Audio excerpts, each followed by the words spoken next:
You're listening to the AFTERBUZZ TV Network, now the largest new media platform on the web, and your #1 source for after-show entertainment. Very good, Gene Johnson.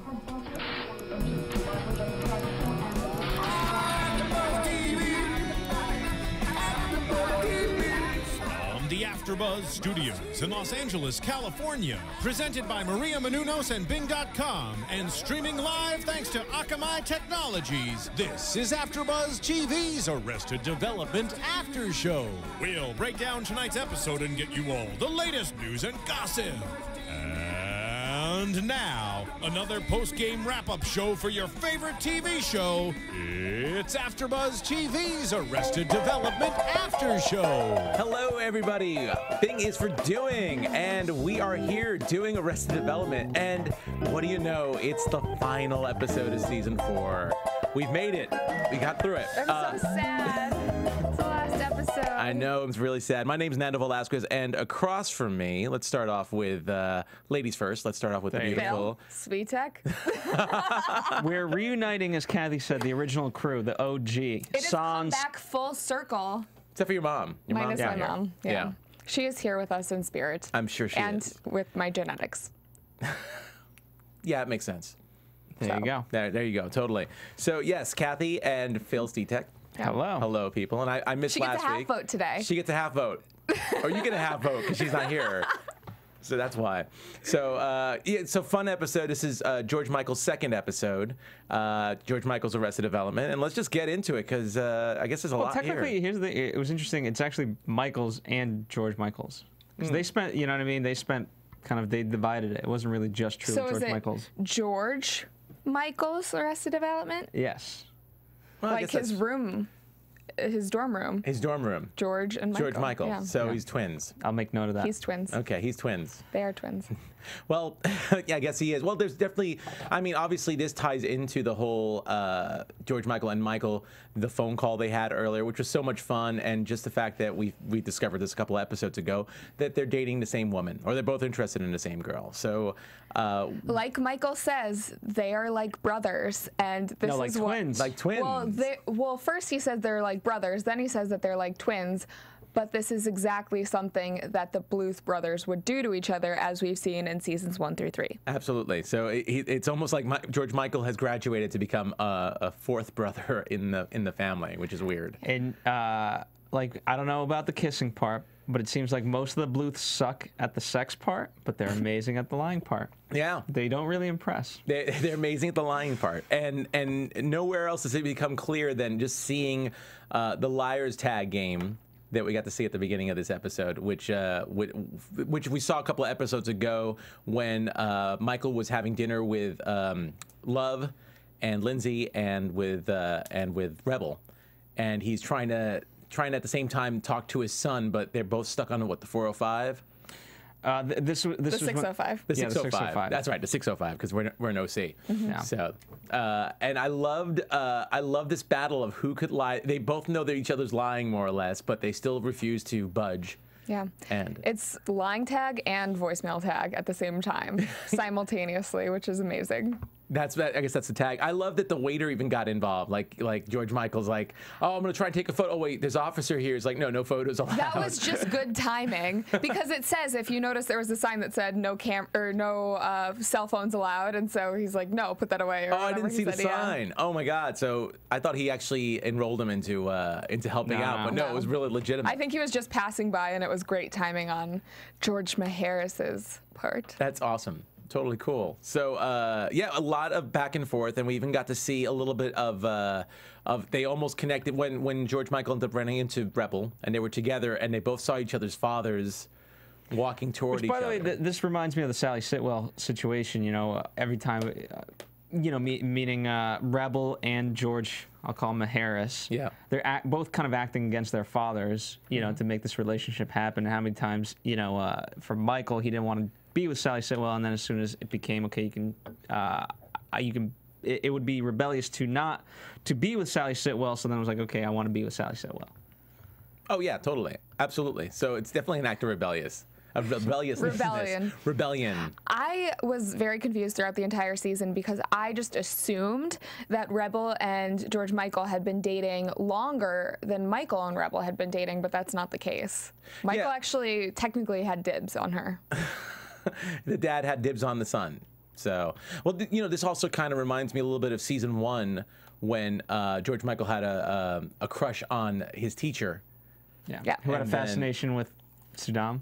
Yes, yeah, exactly. The one that was played, I can't remember her name, but she was played by Heather Graham. Yeah. So, that one episode, and Michael thought that that George Michael really wanted her as a mom, so he started dating her. So it was almost like payback for that in a way, too, which is kind of weird, too. So, yeah, this very incestuous type of relationship, so to speak, that they seem to have the same interest in women and keep falling for the same type of people. Yeah, so. And I said, I think it might have been last after show that I really thought that the photo booth was going to come and play again, and we saw that it did. Yeah.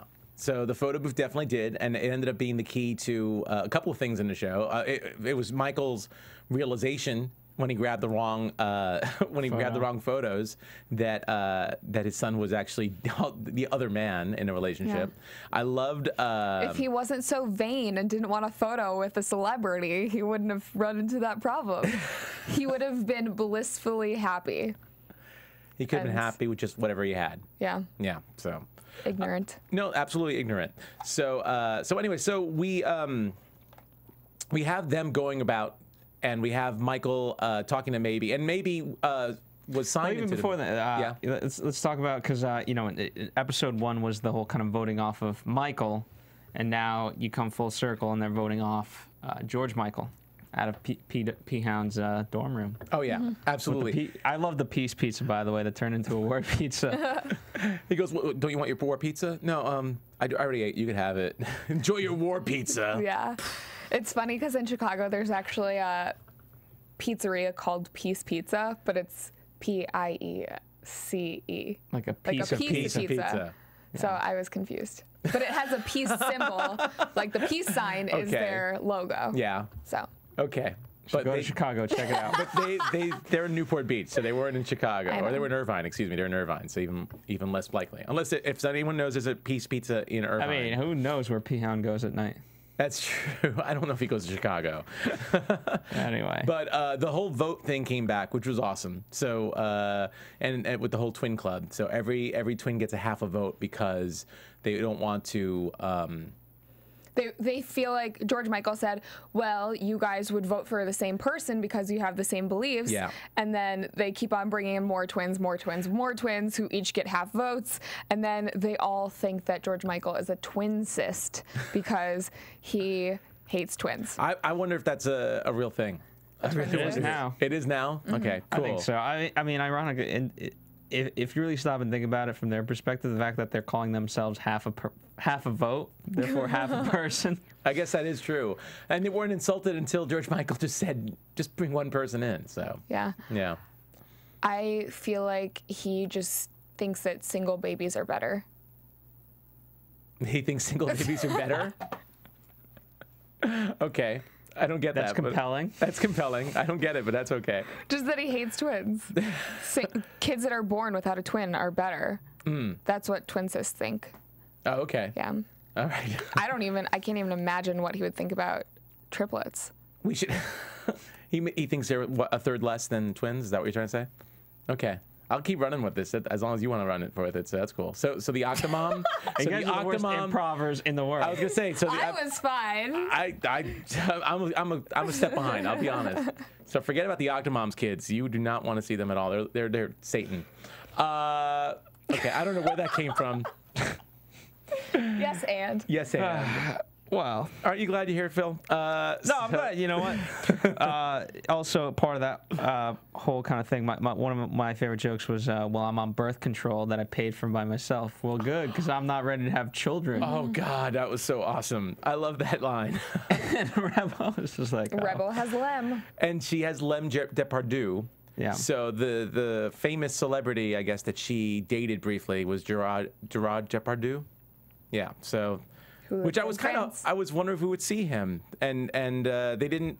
Well, we'll get into like all the stuff that's still left out from this season. That kind of like upsets me because I felt like it was going to be somehow tied into the cast that we already had. Yeah. So that bummed me out. Oh, well, maybe it's something for the future. So we'll get past that, I guess. So anyway, so George Michael gets kicked out of the dorm thanks to this crazy voting process to get with the Twins Club, and he runs into his Uncle Job, who immediately tackles him and tries to feed him bologna.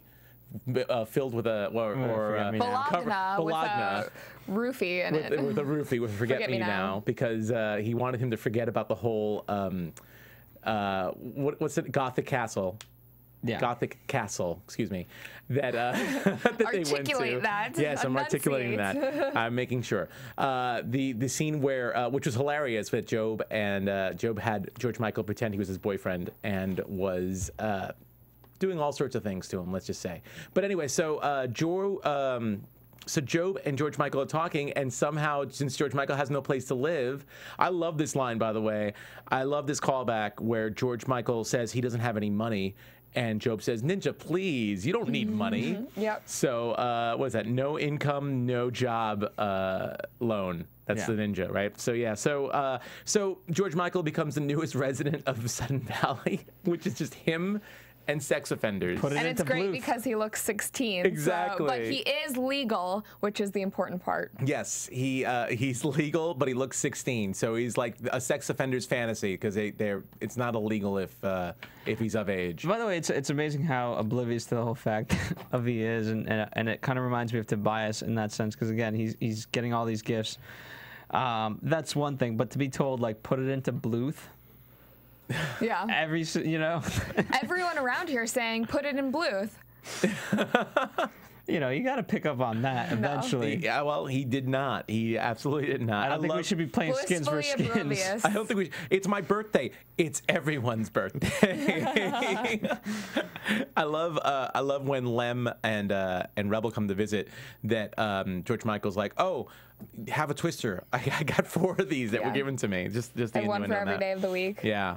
And I love the let's throw her a party Sudden Valley style. Carlos, by the way, is I don't know his name, so I'm not going to name drop, but he's a fabulous improviser who plays in LA all the time. I think his name's Efmar Ramirez, and he. I thought you said you weren't going to name drop. Well, I'm not going to name his name, correct name, but he's phenomenal. He's hilarious. He did the he's also in the No Pants. Is that the Walmart commercial where it's like you could ship your pants? Can I really ship? Everyone talks about shipping their pants. Netflix doesn't have commercials. I know, they don't, so never mind. So I don't know what you're talking about. Okay. Did you guys notice that when Rebel left George Michael's dorm room that she had to go film another PSA? Yes. Which I just loved. And her setup was... Tweet and drive. Yeah, her setup was, I'll text you while I'm in the car. Yeah. And George Michael's like, no, you don't. And then she'll tweet and drive, and was it wrong? No, we actually need you to say text, and before that you have to say don't. Yeah, so another one of her famous PSAs, which is really, really awesome. So we have Rebel visiting, and actually it's really cool because it made a little bit more sense now. Back in the first episode with George Michael, when he had this whole big party, that the party was really all the sex offenders who were trying to grope at him. I thought that it was Facebook employees. Yeah, that's what I thought too. That's what I assumed. There were a couple lines that actually stood out to me in the scene with Rebel, George Michael, and Lem. And one of the things is she says Jacqueline is Jacqueline still in the car? Who is Jacqueline? Oh, I did not hear that. Yeah. Jacqueline's still in the car. I have no idea. I might have misheard that, but that's one of the things I picked up on. And then oh, well, the other one was kind of explained if you go into what Depardieu actually is, and just saying that his father lives in France. It's pilot season in France. Except for French pilot season, Lem is here. Yeah, exactly. So I like that. I actually wanted to look up and see exactly if French pilot season is February, March. I'm sure it is, but just a really interesting little note, which I think is hilarious. That shot when Lem goes in the pool is hilarious. Yes. When, I don't know, I mean, I know how they did it, but it was just great. By the way, the pilot season, I think, is a very much American kind of thing. I think France television and European television in general works differently. Yeah. I don't think I don't know, unless I'm completely mistaken, I don't think they have pilots and things like that in the sense of Americans. So from an industry standpoint, I think that's the joke. Oh, okay. Maybe that is the joke, but it was still really funny. It made me wonder. It actually made you think about, like, oh, okay, what is pilot season for Europeans? So that was I don't interesting think to me. that's. I don't think it's that. All right, well then you got me there. I did not know that. So. Are all French TV shows and movies like The Artist? They just don't talk. They don't talk. No, I think they talk. You just don't understand them as well. Oh. Yes. Okay, so yes, the pool was really, really awesome. Him jumping in the pool was phenomenal, and I love that. Then the next graphic they the show sex offender map where all of them disperse to different areas. And I wrote down the ad because the ad's hilarious. Give Sudden Valley a try. We're sex offender free, whether you're a family or you just don't like sex offenders. So I just awesome. I love that they brought the whole sex offender thing to a head with this episode. We also got to see a lot of Maybe this episode. Maybe was the person that George Michael ran to when he's still trying to figure out Rebel and trying to see what's going on. And of course, we get to see The Office. He shares his relationship problems with the only other person he's had relationship problems with. Yeah, exactly. But also, I mean, I don't know how big you want to kind of, or how much weight you want to put on the line, but the night that they finally had, him and Rebel had sex, that was the night that he forgot about Maybe. So is he over Maybe completely now? And I know these guys really wanted I actually really felt like Maybe was trying to sabotage his relationship with Rebel while he was asking for advice. That's just what I took away from it, and it kind of seemed like she wanted Michael to be the victor in that situation. Well, I kind of agree with you that there's still probably something there with those two, but I feel like her motivation for having Michael win was really because George Michael fired her. Yeah. That was the real motivation. So George Michael fired her, and she wanted to get a revenge on him. And maybe it's also a lover scorn too. Not only does she kind of like him, but now he fires her. Yeah. So yeah, of course she's going to do that. You know what was interesting too about that scene at the end of the Office scene? That Mort gave George Michael something. That's what I said. Wouldn't be prepared for what Mort would leave on his desk is what Ron Howard says in the narration. Yeah. But it looked like Mort just put down a coffee cup. Yeah, so I didn't get that 100% either. I don't understand what that is. Unless there's a forget-me-now in that coffee. I don't know. I don't know about that, but yeah, that was an interesting little thing. But anyway, so Maybe obviously, as we said, she talks to Michael and kind of gives him the lowdown on the other man and tells him exactly how to play it. And when Michael gets to spend the time with Rebel and then grab the photos, he rips her out of the movie. So now she's officially out of the movie as well. So which is, we've been seeing that all season long, and. Oh, let's see. So we didn't see it, though. We just heard it over the phone. Oh, yeah. We just heard it over the phone. But again, hilarious. Because, yeah. I mean, I guess they had to find a way to get Maybe out of the movie. So that was the best way to do it. Well, no, they had to find a way to have a 5th season. And if they got the movie rights, then you wouldn't have a 5th season of the TV show. But, I think, not to jump too far ahead, but the fact that Buster was the only one that they had movie rights for. Yeah, well, I think it's interesting to, in that regard of who actually didn't piss off Michael, and the fact that Buster, out of all these people, is the most. I think normal Buster. One. I think he just didn't have a chance to piss off Michael for some reason. I think give him a minute or two, and he probably would have. I don't think so. I think he disappoints other people, but not Michael. Oh yeah, I think so. Okay. I don't know. So, yeah. So, I mean, let's see. What else do we have? What am I missing? I feel like I'm missing something here. What do you mean? Well, he finds out that so we're at the moment where he finds out that it is George Michael indeed, and he goes back to see him. He wants a picture of him and Rebel. I love he's searching for service in the room. He's trying to get a picture of her and him, and then he grabs one of the photo booth pictures on her dresser drawer because he thinks that it's a picture of him and her. Yeah. She had multiple of them. So it looked like she had more than just her and Michael and her and George Michael. But he grabs one of her and George Michael. Yes. No, absolutely. And that's how she gets written out of the movie. Right? So, let's move over. What do you want to hit? You want to hit? Well, let's talk because immediately after they kind of go, he goes and to the valley and or to the Sun homes. Valley. And he's not expecting George Michael, but there he is, and they have that kind of conversation, and George Michael is kind of coming clean about a lot of things, and Michael is obviously hiding the truth. Yeah. They talk about their respective girlfriends, which is the same person. Yes. And George Michael says that his relationship isn't going too well. He thinks it's going to end. Michael says, "That's great." And then, like, great pain fades slowly, quickly, or whatever he said. And then, yeah. Absolutely. Michael's never been the most tactful person in any of these situations. Oh, no. I mean, well, this season in particular, he just seems more off the hinge. Out of all the characters, I feel like Michael and George Michael are the two that changed. No, mostly Michael. Michael's the one that changed the most since season 3.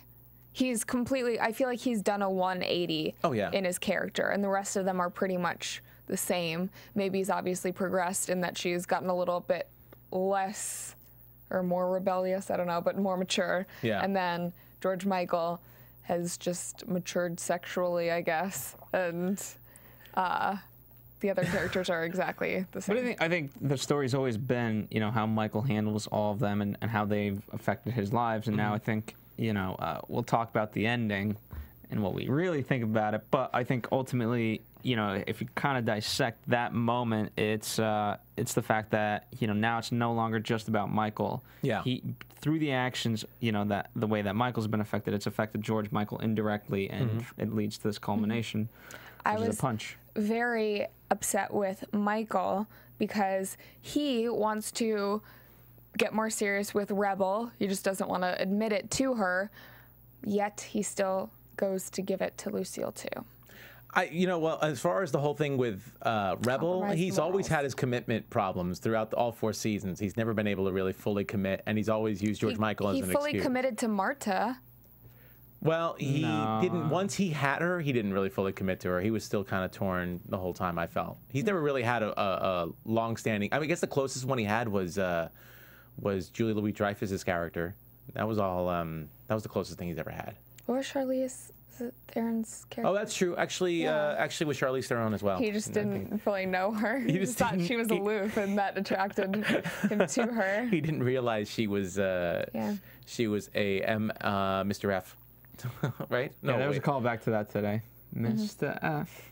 I love it when he hit the music for that one. Should we move into Cinco de Cuatro? Because there's a lot over there. Tell me, what did you like about? I mean, I guess it answered the whole Mexican mob type thing, right? Well, it wasn't a Mexican mob, but it was a Mongolian mob. Yeah, it was a Mongolian mob, which was interesting. I just thought it was great when George Michael was telling Job all of his problems and girlfriend worries and whatnot, and Job's not listening whatsoever. Was he thinking about Tony Wonder? Was that what was distracting him? It seems like it, especially considering the last scene, you know, at the end. It seems like that might have been what he was thinking about. Especially, you know, he gave the advice of love each other first. Yes. And so he's kind of thinking about that anyway. And then, you know, once the thing got more specific, you know, he dozed off into his own mind. They left that very open-ended. So I think Tony Wonder? The whole storyline between Job and Tony Wonder. Yeah. Yeah, I mean, yes, they did. Open for interpretation, I think. There's still more to play with. Yeah. That's what I totally understand that. There's totally more to play with. Intended. No pun intended. I wasn't trying to go there, but thanks for thinking in the gutter there for a second. Welcome. And then we get to see a little bit more of Lucille with George. So they're talking about the divorce. And I'm trying to see what else really stood out. I mean, we get to see Lucille too. We get to see a little bit more of about Lucille too as well. I mean, it was nice to kind of see all these different things. It was just the last piece of the puzzle that we needed for all of these different things. Yeah. But I think, you know, in terms of story, the most important one was just George Michael at his face block. Well, yeah, and then also I feel like just hitting a little bit further on the Mongols. Were they somehow related to the Chinese women in prison, or I don't know. That's actually interesting. Is that racist? No, I mean, I don't think it is. I'm not sure. It'd be ignorantly racist because Asians or Chinese and Mongolians do not get along. Oh, So you'd have okay. to. Oh, they don't? Well, that's what they were talking about, is that the Chinese built the wall to keep the Mongols out. Yeah. So, Well, considering the way they write this, that there's got to be some connection, whether Yeah. we see it now or we see it somewhere down the line, so. I loved when they were tipping over everything and pushing through the crowd. They ended up pushing over an artist who was drawing a picture of an ostrich. Yes, that was the ostrich reference. So I haven't seen a Dr. Seuss reference in ages, so I'm giving up on that. So, but yeah, pretty much. Now let's unless you want to talk a little bit more about anything there, I just want to skip over to, I guess, the final confrontation between The fake block speech, real quick. Yeah, the fake block, because it leads to the best night of George Michael's life. And it also has a couple questions raised, like who actually wrote the note that said you are about to be screwed like you've never been screwed before? Because we saw the 5 people in the V for Vendetta masks. But do we Was really it the know Mexicans? who it is? Was it the Mexicans getting revenge? I mean, because they were wearing the V for Vendetta mask, which was the 5th of November. So remember the 5th of November. It Yeah. should never be forgot. And the whole point of Cinco de Cuatro is that they're trying to forget, Cinco de Mayo. Yeah. And so I feel like the Mexicans are finally getting revenge against the Bluths to take back their holiday. But why would they take it back? Why would they be upset with George Michael? I mean, he's a Bluth. He's a Bluth. But then why Lucille- not be upset with Lindsay, who just said that she wants to put up a wall, or Lucille, who is just completely against Mexicans in every single way possible? I mean, I feel like it might be something to do with maybe because she got fired, or Mort because we realize that there's something that he did to Michael that he would never suspect. I mean, there are a lot of... Are you asking why Anonymous is mad with George Michael? That's what she's asking. Yes. Anonymous is mad with George Michael because he's making a website called Fake Block, which is to block everything. Anonymous is like the biggest internet hacking group out there. Yeah, I'm just trying to figure out who Anonymous is. Oh, in the show? Yes. Yeah. I don't think it's anyone related. I think it is because we saw 5 people masked. You know who we didn't see? P-Hound. I would like to call a friend. No, it could be Ron Howard. P-Hound. Get him on the line. It could be P-Hound, but you know who I feel it might also be, and this is a stab in the dark? Anyang. Yeah. But they did say that was the last we saw of Anyang. Oh. For that episode. Duh. So, I mean, I don't know. Well, we're not seeing him because he's anonymous. Okay. I mean, which it's people the did we Mexicans. not see at Cinco de Cuatro? let's do a lineup. Let's just see. I don't know. Maybe. We didn't Could see be maybe. we didn't see the lawyer, Barry Zuckerkorn. Yeah, that storyline never got finished. That really didn't. It was really funny. I mean, the whole thing, him breaking into school. Yeah, but Yeah. there was no resolution to it. We didn't find out what he actually did, and If anything, it just how or really if he got out of it it. just really built his character because his character was always into really odd things. but they himself. don't leave loose ends like that in Arrested Development unless they get canceled after season 3. But then they still pick it right back up. Yeah. I mean, here's the weird part, and we could talk about this now since we're in the finale. It's interesting that a show, especially in this season, knowing that they had so many fans kind of rewatch seasons 1 through 3 during the time that it wasn't on. I think that's what they're asking of the audience this time around, is that they're expecting them to rewatch all of season 4 to make all these different connections, once they've seen it all the way through. Which, I mean, as a piece of art form, that's a huge demand on an audience. But I think that's what they are literally trying to do. Well, I see your point. I mean, also originally there was a lot of talk about this being a movie, and this was actually Even in the show. even within the show, exactly. And I believe what the plan was supposed to be was to have this season of Arrested Development, and then a movie would be next. Although because of the success of this season, Netflix saw some big profits, a lot more members this past quarter. That they're trying to see if they can just squeeze another season out of Mitch Hurwitz to do that too. And also, it doesn't, I thought if they were going to do a movie, it would have made sense where at the end Michael would have had all these releases, which he doesn't. He doesn't. He still has Buster. Yeah. But that's about it. And Buster's in jail. So I mean, do you want to skip ahead toward that? I guess because we really got to talk about the punch. Yeah, we got to talk about that, and then we got to go into the ending. Well, Michael gets doesn't Michael get roofied by Job, which we didn't talk about? No, we didn't talk about it. Because we forgot about it. Because we forgot Michael. You guys are in a roofie circle right now. Believe me, I'm totally in a roofie circle right now. And then, George Michael hooking up with Rebel a second time. Yes. Rebel's in bed with George Michael on Cinco de Mayo, the actual Cinco de Mayo. Michael calls, and George Michael says, "I don't care that you're seeing anyone else. I just want this to work out, even if it's going how we're doing right now." So Rebel gets into too many commitments. Yes. So Rebel's committed to both of them. Yes. Yeah. So he leaves, and that's when we have our altercation. They bump into each other, and they have this. George Michael realizes that Michael was the other man because he has a cactus that says "Rebel" on it, pretty much.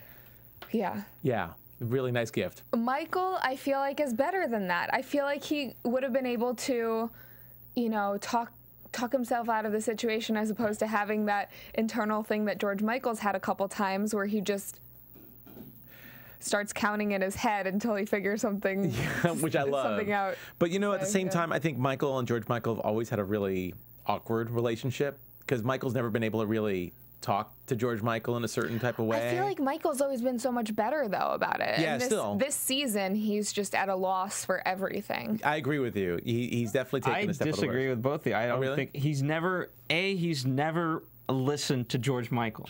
Remember how many times has George Michael really wanted to tell him the problem, especially with in regards to Maybe. Yeah. And Michael's never listened properly.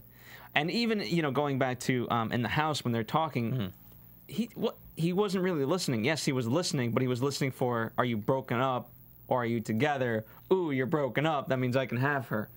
So you guys are wrong.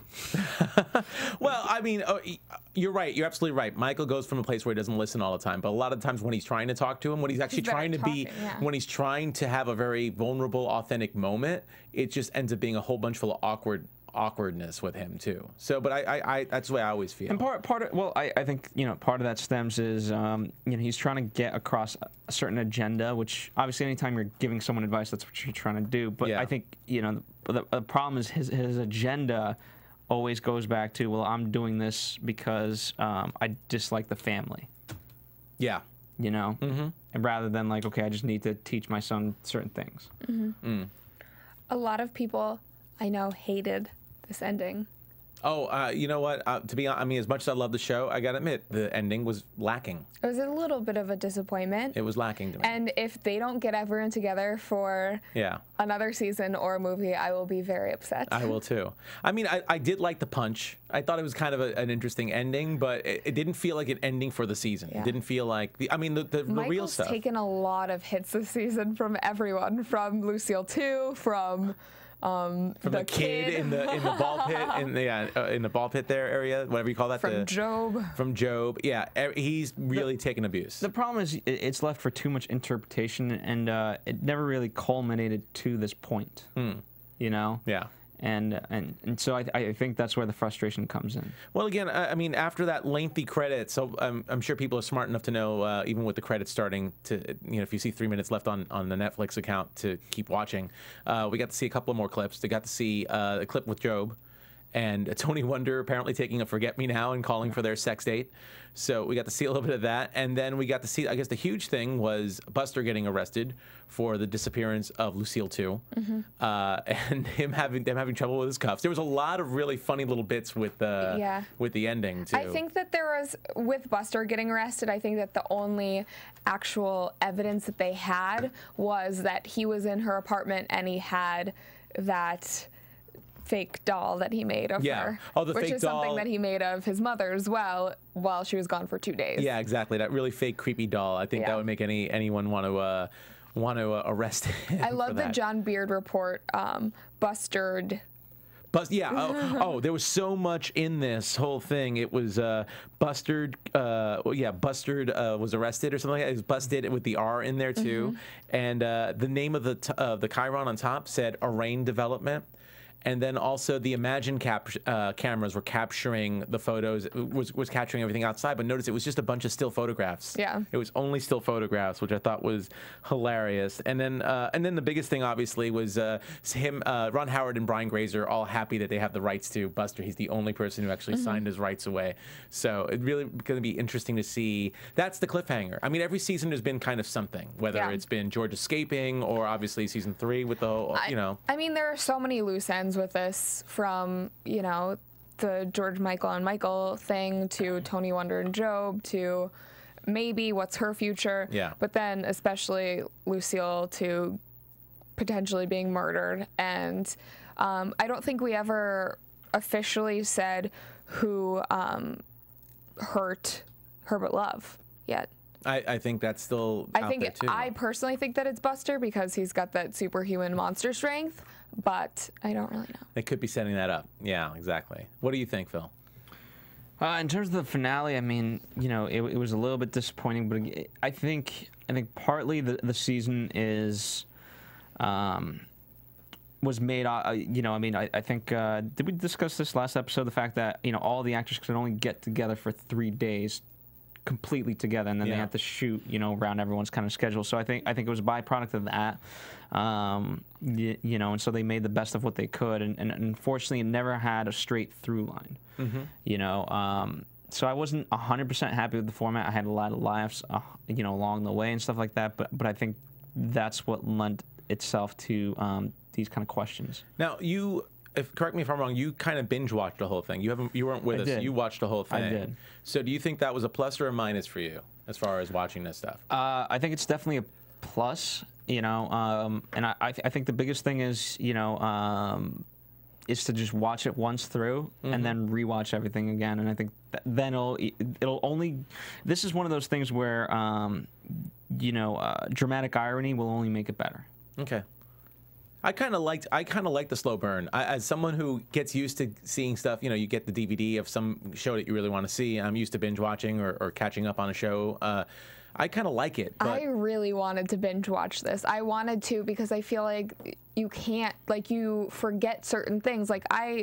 Until tonight, forgot that Lucille and George Sr. were divorcing because we had watched that episode 4 weeks ago. But sometimes that's a great aha moment. That's great when something's written a certain way and you kind of realize, oh, I totally forgot about that plot line. You know what? It's interesting, especially with this show. So many people in the other seasons have binge watched those episodes. You know what I mean? And it's interesting because with this season, what made it actually difficult to binge watch was the fact that they weren't 22 minutes. Yeah. You know what I mean? With the other ones, you feel like you're just breezing right through, and you're like, oh, man, I'm on episode 15. You know what? I can get to 20. Yeah. And then you kind of set those milestones, and you do it. And so it was a little bit... it was set up perfectly for Arrested Development for binge watching, so it was perfect for Netflix. But again, it was difficult because it's like, okay, 35 minutes, 37 minutes. Yeah. And then you're like... you're like almost kind of climbing a mountain as you're binge watching because you're like, And there's certain bits like the one I always think of the most is the first episode when they were doing the original vote with in the dorm room. That I felt it was a really funny bit, but it went on a little too long. So it's almost like it kind of messes up the pacing because they realize they have the freedom to run an extra 5 minutes if they want. Let me ask you this. I was going to say another thing we don't know is who sabotaged Job's skit or Job's magic trick. I feel like in normal series, when you get to the end of a season, they tie up almost every loose end, and then in the last episode or two, they create a huge new cliffhanger. I thought we got the answer for that. I just don't. I forget who it actually is now. Well, I don't think we got an answer for it, but I assumed it was Ann Veal's dad. It was Pastor Veal that sabotaged it because it was a cross. But Job kept saying it was a T. So, but it was never. He never admitted it. It was never confronted about it. So yeah. No, wasn't it Mark? Wasn't it the bomb man? Right, Lindsay's guy. Lindsay's guy. Marky Bark. Marky Bark. Why would he have done it?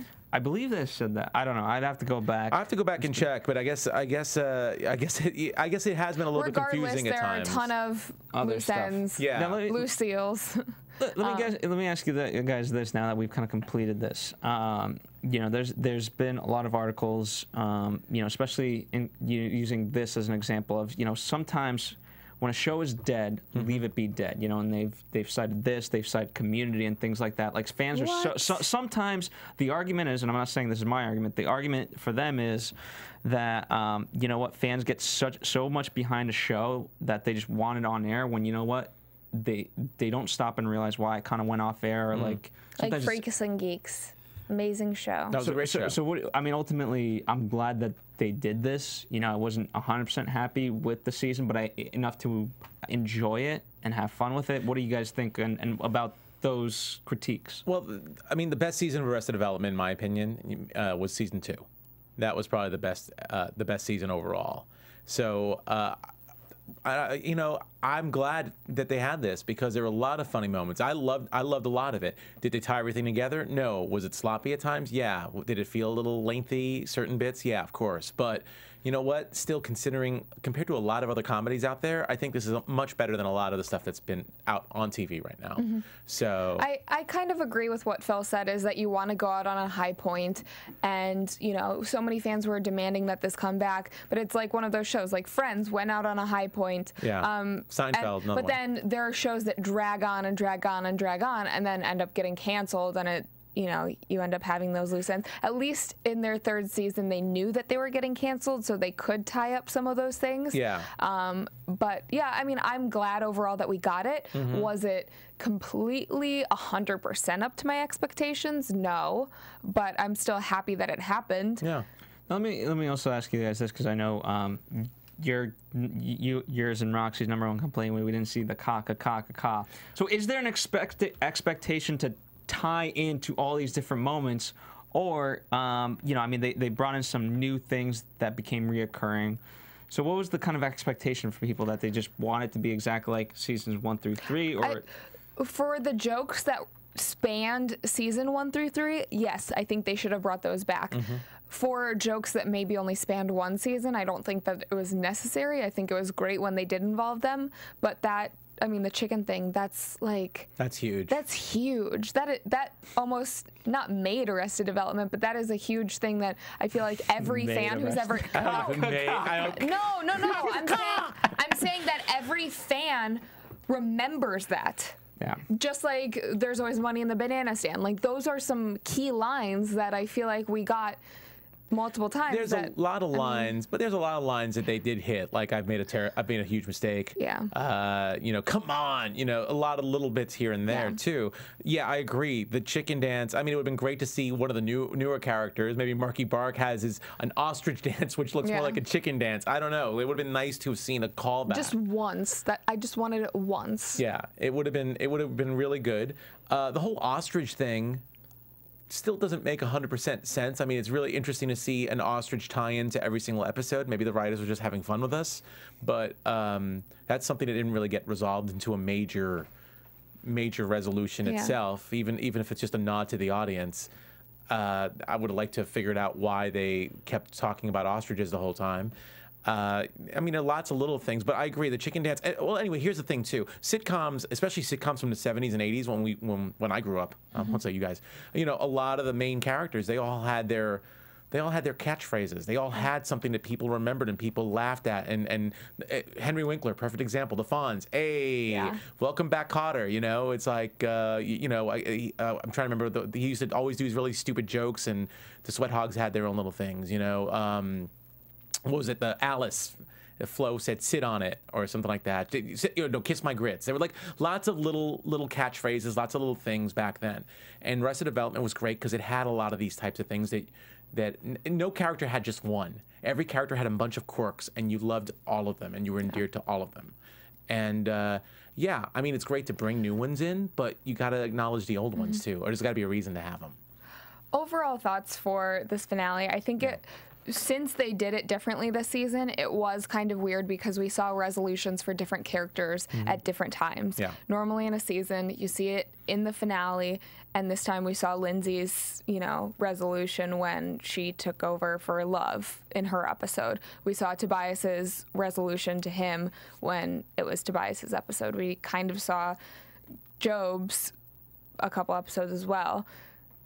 But at the same time, I don't know. I wanted a resolution for everyone. Like, I wish they at least had one episode that you got the normal. Well, here's one other complaint I have, and then we can move on, I guess. And it ties in exactly to what you said. There were so many different. We kept re-seeing scenes over and over again. And at first, it was great because we got to see different angles. We got to see different points of view. We got to see things that we were missing. But again, for the last episode, we should have seen a brand new scene, at least with everybody involved. I feel like there's an episode 16 that we're just missing. Yeah. I mean, that's how it feels. Finishing it up with Cinco de, I get it. Cinco de Cuatro is on every single episode. It ties in. It's a major scene, and we see all these different things. But it would have been great to have them all together and something major to happen with the whole cast there. I wonder what can be gained by watching it a second time in a completely random order. I actually thought the same thing too. I wondered if I had started just randomly picking different ones, considering the fact that we just keep seeing the same scenes over and over again, if the storytelling would make sense. Yeah. If anyone feels like doing that experiment, let us know. If anyone hasn't seen Arrested Development yet, for some reason, and you're listening to our finale, please do that. So, and let us know. Yeah. So shall we? What do you want? You want to talk? You want to do some predictions for a possible next season? Sure, we can do that. We can do that. I don't even know if there's gonna be like. Can I predict that there might not be a next season? No, well, here's the thing: the president of Netflix has said openly, you know, it's one of those shows that they want to do again, but it's dependent upon the cast completely. Yeah, we've had that for the past 5 years, where people have said they want to do it. They want to do it. There have been rumors about an Arrested Development movie since like a month after season 3 ended on TV. So I don't. While I want it to happen, and I really, really hope it does, I don't know that all the actors are going to have time in their schedule to do it again. Well, I think that when Arrested Development originally went off the air, it really set the bar for a lot of the cast. I mean, Michael Cera's movie career started right after that. Jason Bateman also, his movie career started. Will Arnett, a lot of funny things that he's done, but most of the shows he's been on haven't really lasted more than 2 seasons. Yeah. So he's been here and there, but it was a launching pad. Now they're all settled in a little bit more. I don't see, you know, Sarah had a big breakthrough with a couple of movies, but now he's just kind of been steady. So I think there's potential to bring the cast back. I think there is some more potential now than before. I think here's the thing. I think they have a great platform here, and if they really wanted to kind of go a few more seasons, they could with this. Yeah. You know, but they have to get everyone together, I think. Absolutely. You know, this was a nice little experiment, and I think it, for the most part, was. I wouldn't call it a success, 100% success, but they did a good season with it. It was I would call idea. it a success from the financial standpoint. Oh, absolutely. Just starting the show again is a success. Yeah. But so anyway, so I guess my prediction for next season, I really want to know. I want to see more Sally Sitwell. First of all, I really feel like she's behind, obviously, Lucille too. I want to see at least one family member show up to Buster's trial. Maybe yeah. Lucille too shows up to Buster's trial. What's your prediction? Yeah, probably Lucille too. Well, That'd yeah, be well, hilarious. they have that relationship. I don't think she's dead. Yeah, I don't think she's certainly not. No. No. What do you think, Phil? I don't know. I don't know where it goes from here. I mean, I think certainly it seems that Michael and George Michael are not going to be on speaking terms for a while.